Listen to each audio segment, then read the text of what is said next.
Hello, welcome back to episode 4 of the golf, which is building up to be my most successful series to date, with almost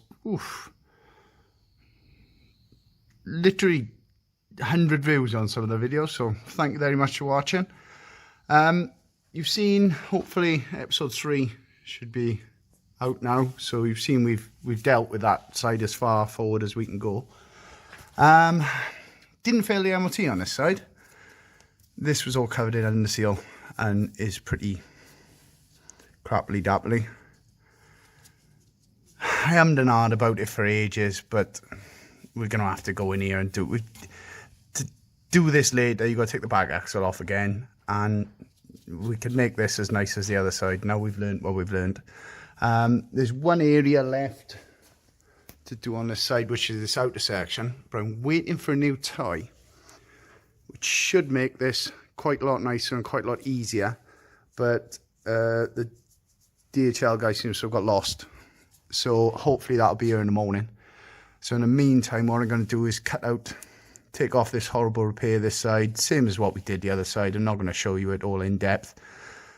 Make up another section to do this, which will hopefully match the other side. That is the tricky bit. This side is better than the other, so I started on the worst side. That's my top tip for doing bodywork. Start on the worst side, so then all you've got left to do is the easier bit. Easy if you say it fast. So yeah, we're going to hack all this away, see what's behind it, cut out a nice piece, get that. I'm not going to weld today because it's quite late in the day, so I'm going to cut this out. Been homeschooling this morning. Teachers deserve some sort of knighthood. Hello, Mr. James. Doubt you're watching, but yeah, fair play to you. So now my blood level pressure's started to reduce to normal levels. We're going to get cut in, crack on, and hopefully our new toy will turn up. If not, it'll be in the morning, which will be the other part of this episode. So let's get cranking. So cleaned, sorry, there's people talking in the unit next door. Cleaned the under seal and seam sealer off this side. As you can see, it's got 2 patches on, but it's a lot better. So all we need to do is come to there, down this section, around, and curve it into the new chassis section we're going to make on the back. So, like I say, I did the harder side first. Give yourself a little boost, in theory. Yeah, a bit happier with this side. So that's pretty much clean, shiny, nice metal. So yeah, we'll overlap this a little bit. Come across. I'll mark it out in pen now. Yeah, so this side's cleaned up quite a bit nicer, as we sort of guessed it would. What I'm going to do is, sorry, just brushed up, I got dust in my throat. Not, you know, put a folded 90 section in here, bring it across there to give us something to go on to. These flanges have cleaned up nicely. Going to replace this flange as part of this section, which will come up here and round into there, and then put a piece of metal behind to bridge that gap, same as we did on the other side. Yeah, I'm gonna go and brave the masses, try and get some shopping done. Hopefully new toy should be here tomorrow. I know I'm like teasing us, but it should be quite good. Okay.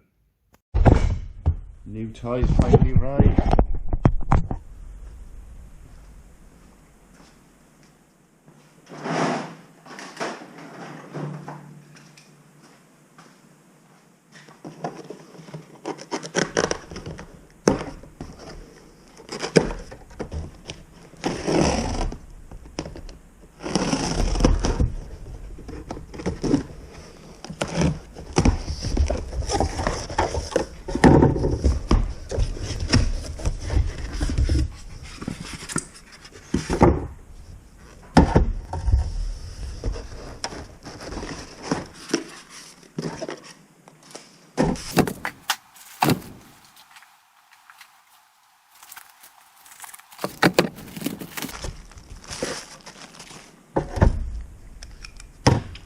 There we go.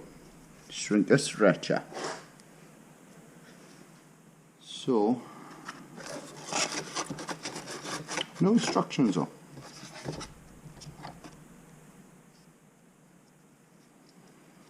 So that's the top one.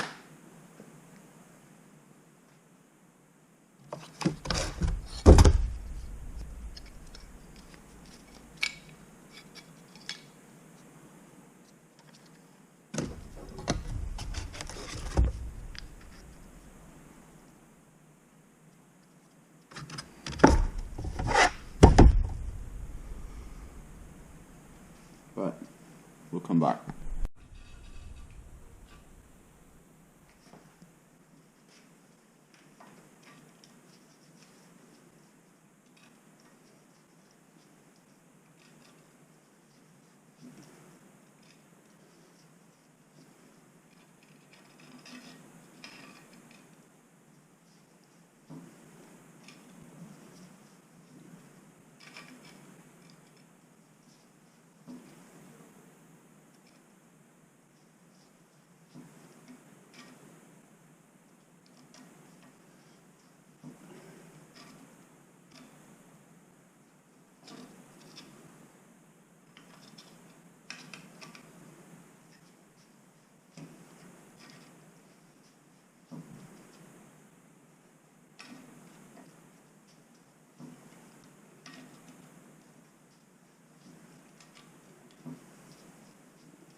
Happy with that.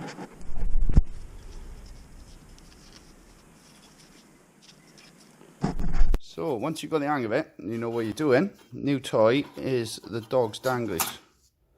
So I just made that as a bit of an experiment. That was just a flat, well, it was that.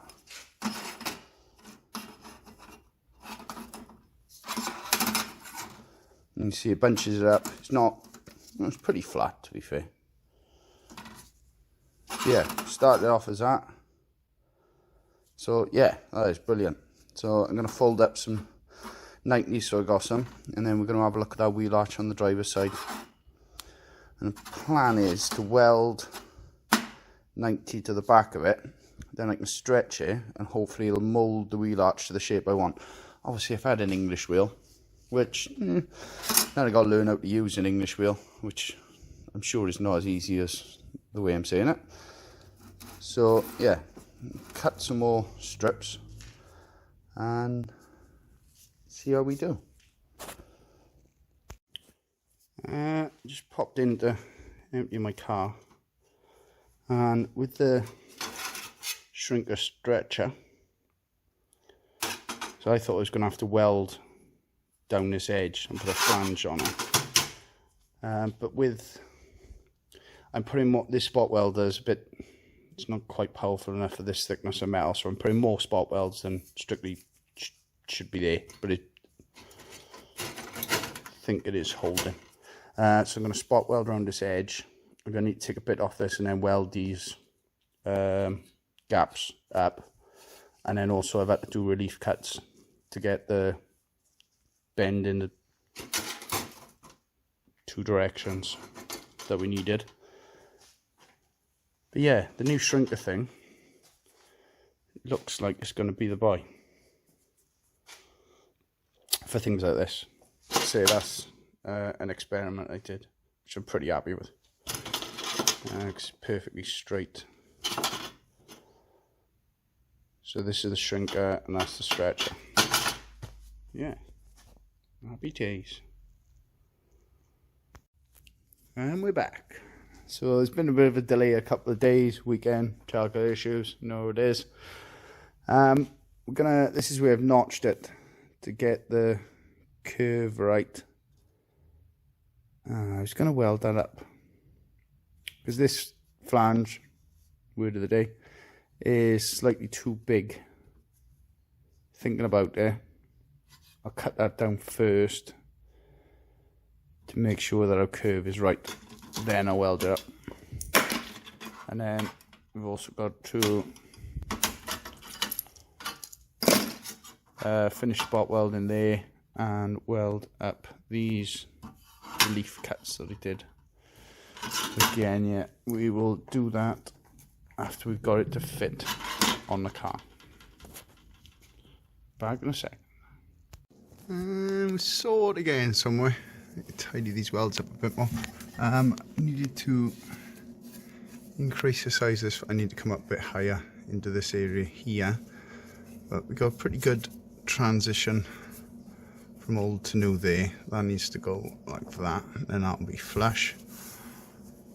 I'm undecided what to do with this side. I could bring it back to where the original seam was, but this was like 10 mil deep in seam sealer originally. So, yeah, but we've got a nice flange going round in here, so we'll probably tiger seal that onto this outer wing,